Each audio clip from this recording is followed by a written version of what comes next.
नमस्कार, मैं अमित और आप देख रहे हैं आंखें न्यूज 24। एआईएमआईएम बिहार प्रदेश अध्यक्ष और विधायक अख्तरुल इमाम ने आज अपनी आवास पर प्रेस कॉन्फ्रेंस कर बिहार सरकार पर जमकर निशाना साधा। वहीं आगे उन्होंने मॉब लिंचिंग और बढ़ते अपराध को लेकर सरकार की नीतियों पर भी सवाल उठाए। उन्होंने कहा कि नीतीश कुमार अपनी राजनीति की आखिरी पारी खेल रहे हैं, अंत भला होगा तो सब भला होगा। वहीं प्रेस कॉन्फ्रेंस के दौरान उन्होंने ऑपरेशन सिंदूर में शहीद हुए मोहम्मद इम्तियाज को उचित सम्मान न मिलने की बात कहकर नाराजगी भी जाहिर की। आइए आपको सुनवाते हैं और क्या कुछ कह रहे हैं। की मौजूदगी है यहाँ पर जनाब इंजीनियर आफ्ताब अहमद साहब हैं, पार्टी के जनरल सेक्रेटरी।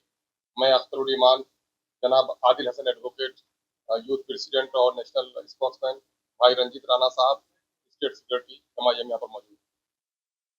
प्रेस के बंधुओं, हमने असल आप लोगों को आज दावत इस बात के लिए दी है कि नीतीश कुमार जी जो आपने वादा किया था कि हम कम्युनिज्म को, करप्शन को और क्राइम को बढ़ने नहीं देंगे, लेकिन नीतीश कुमार के राज में आज क्राइम पे इंतहा माने आसमान पर पहुंचा हुआ है। करप्शन की तो गंगा बह रही है। अभी हालिया घटना है, इस किस्म की घटनाएं बीजेपी शासित राज्यों में अकलियतों को डराने और धमकाने के लिए मुसलमानों को और मुसलमानों की गर्दन कटवा कर कहीं न कहीं से कम्युनल वोट को एकजुट करने के लिए बीजेपी के राज्य में होती है। लेकिन अभी की घटना है 3 दिन पहले की, जो अभी जाकिर कुरैशी की निर्मम हत्या कर दी गई है वो छपरा में, और वो हत्या कर दी गई है 8-10 की भीड़ ने। और जो जटीला नौजवान है और ये समझकर कि मुसलमान है, बदन उठा के फिरता है, इसी बात पर उसकी निर्मम हत्या कर दी, कि मॉब लिंचिंग कर दी। और अफसोस इस बात का है कि उसके यहाँ जिनके यहाँ मॉब लिंचिंग हुई, कोई जिम्मेदार अकलियती उमूर के वजीर गए, मगरमच्छ के आंसू बहाकर आ गए। लेकिन मैं बिहार सरकार से पूछना चाहता हूं, जब नया बीएनएस में ये प्रावधान लाया गया है, 103(2) लगेगा उस पर, जहां 5 आदमी से अधिक अगर किसी की को घेर कर मारता है, उसके जात और मजहब या दूसरी शनाख्त की बुनियाद पर उसको मारा जाता है, वो मॉब लिंचिंग के जुम्मे में आता है। लेकिन वहां के एसपी ने हुकूमत के दबाव में या सरपसंदों का साथ देकर वहां पर 103(1) लगाया है, जो आमतौर पर मर्डर का केस है। 103(2) की धारा उस पर लगाई नहीं गई है। हमारा सबसे पहले मुतालबा ये है कि वहां चूंकि भीड़ ने मारा है और उसका वहां का वीडियो फुटेज है जो पुलिस वालों को भेजा गया है, उसमें 7-8 नौजवान है जो बांध कर इसको पीट रहे हैं। उसके बावजूद भी 103(2) का धारा उस पर नहीं लगाया जाना, ये कहीं न कहीं से सरकारी तौर पर मने मॉब लिंचर्स को कहीं न कहीं सपोर्ट करना है और अकलियती के लोगों को दबाना है।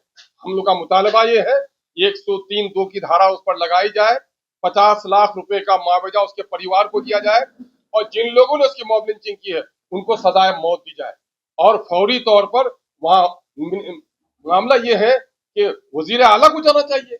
अरे वजीर आला, आपने कहा था मुख्यमंत्री जी, यह आपके कैरेक्टर की बुनियाद है कि आपने क्राइम को, कंट्रोल को, कम्युनिज्म को बढ़ने नहीं देंगे। ये कम्युनिज्म भी है और ये बड़ा क्राइम है, और आप वहां तक अभी तक नहीं गए।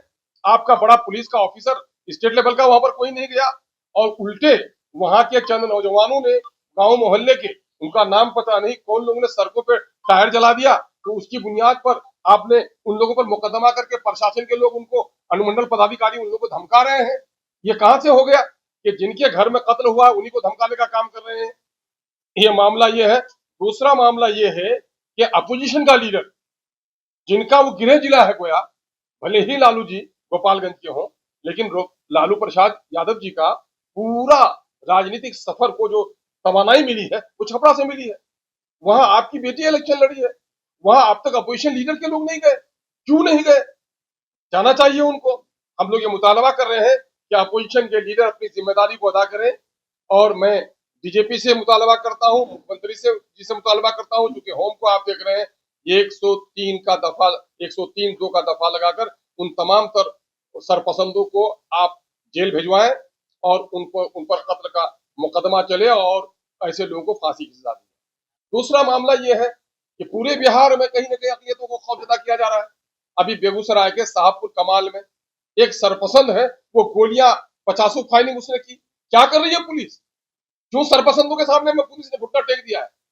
और वहां पर इश्तियाक नाम का एक लड़का जो जख्मी हुआ है, और कुछ नहीं, बाग में ठंडे में था, अपनी दबंगई दिखाने के लिए उसने पूरे तौर पर अपने बंदूक को लहराते हुए वो किया है। ऐसे लोगों की गिरफ्तारी होनी चाहिए। ये वाकया बिहार में क्यों हो रहा है? क्या अकलियतों का जान व माल, इज्जत, आबरू का तहफ्फुज हुकूमत करना चाहती है या नहीं करना चाहती है? क्या मुसलमानों का खून बहाकर आगे के इलेक्शन की तैयारी हुकूमत कर रही है? इन तमाम तर मामलात का जवाब हम लोग हुकूमत वक्त से चाहते हैं और अपोजिशन के लीडर से हम गुजारिश करते हैं कि आपने कहा है कि आपने दलितों के, पिछड़ों के, अकलियतों के हमदर्दी की बात कही है, लेकिन दोनों जगह जो अकलियतों के साथ इस तरह से बर्बरतापूर्ण सलूक हुआ है, आपको फौरन जाना चाहिए और ये कौन बदमाश लोग हैं उनको चिन्हित कीजिए कि कहीं कोई राजनीतिक षड्यंत्र तो ये नहीं है, इस पर कार्रवाई होनी चाहिए। कंचन और कनकन का नाम भारत है और भारत को माँ कहते हैं, मादरे वतन कहते हैं। इस मादरे वतन के लिए हमारी एक जिंदगी नहीं 100 जिंदगी लगे और इनकी सरहदों को की हिफाजत करते हुए अगर हम शहीद हो जाए तो हमारी सबसे अच्छी जिंदगी हो। अभी बिहार के 2 सपूत, एक हमारा एक का नाम है राम बाबू सिंह जो सिवान के रहने वाले हैं और मोहम्मद इम्तियाज। कल हम लोग देर हो गए, कुछ अर्जेंसी हो गई, हम लोग सिवान नहीं जा सके, जाते जाते रास्ते से वापस आए हैं, हम लोग करीब हो जाएंगे।